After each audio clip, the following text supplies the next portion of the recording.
परीक्षा नहीं हुई, लेकिन आज नहीं तो कल होगी। ये कोरोना महामारी आज नहीं तो कल जरूर खत्म होगी।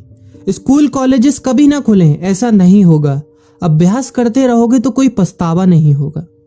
कोरोना महामारी के चलते इस समय स्कूल और कॉलेजेस बंद पड़े हैं, जिसके चलते विद्यार्थियों में पढ़ाई के प्रति लापरवाही देखी जा रही है।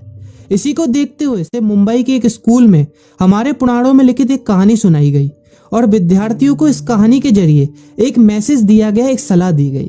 कहानी ये थी कि एक बार भगवान इंद्र किसानों से नाराज हो गए और उन्होंने घोषणा कर दी कि 12 साल तक बारिश नहीं होगी, आप फसलों को नहीं उगा पाएंगे। भगवान इंद्र से किसानों ने विनम्रता पूर्वक विनती की। किसानों की विनती को देखते हुए इंद्र ने बड़ी चालाकी से बारिश न होने का सारा श्रेय भगवान शिव के ऊपर डाल दिया और कहा कि बारिश तभी संभव है जब भगवान शिव अपना डमरू बजाएंगे। लेकिन इंद्रदेव भगवान शिव के साथ पहले ही गुप्त रूप से चर्चा कर चुके थे और उनसे किसानों के साथ सहमत नहीं होने के लिए भी अनुरोध कर चुके थे। जब किसान भगवान शिव के पास बारिश के लिए विनती करने के लिए गए तो उन्होंने भी कह दिया कि बारिश तभी होगी जब मैं 12 साल बाद अपना डमरू बजाऊंगा। निराश होकर वापस लौटते किसानों ने 12 साल तक इंतजार करने का फैसला किया। लेकिन उनमें से एक किसान वापस लौटकर नियमित रूप से अपना काम कर रहा था, खेती कर रहा था, यहाँ तक कि बीज भी बो रहा था। अन्य किसानों ने यह देखकर उस किसान का मजाक उड़ाना चालू कर दिया।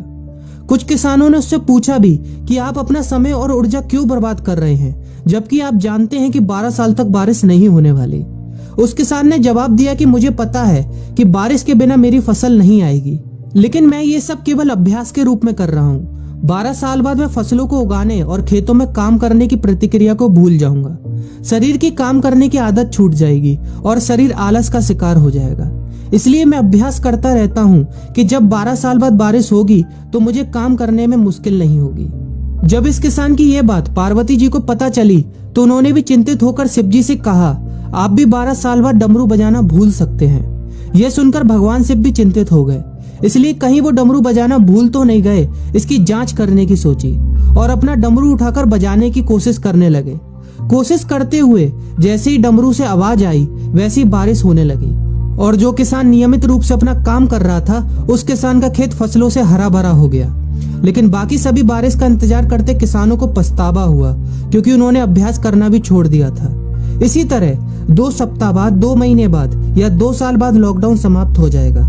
कोरोना महामारी भी खत्म हो जाएगी। इसे घूरने या इस महामारी के खत्म होने तक का इंतजार करने से बेहतर है कि आप जिस कक्षा में हैं या जिस अगली कक्षा में जाने वाले हैं उसका अध्ययन करें। पुस्तकों का अध्ययन करके अपने कौशल को तेज करें। आपके पास जो ज्ञान है उसे और बढ़ाएं। इस समय का इस्तेमाल करें और ये सोचें कि आप और भी बेहतर कैसे कर सकते हैं, क्योंकि डमरू कभी भी बच सकता है। इसलिए अभ्यास करते रहें। अभ्यास ही गुणवत्ता का सार है। अभ्यास ही है जो आपको किसी भी क्षेत्र में पूर्ण बनाता है। अगर आप अपनी पढ़ाई के प्रति लापरवाही छोड़कर अभ्यास करते रहेंगे तो जब काम करने का समय आएगा, जब भी परीक्षा देने का समय आएगा, तो आप हर चुनौती और अपने हर क्वेश्चन का जवाब देने के लिए तैयार रहेंगे।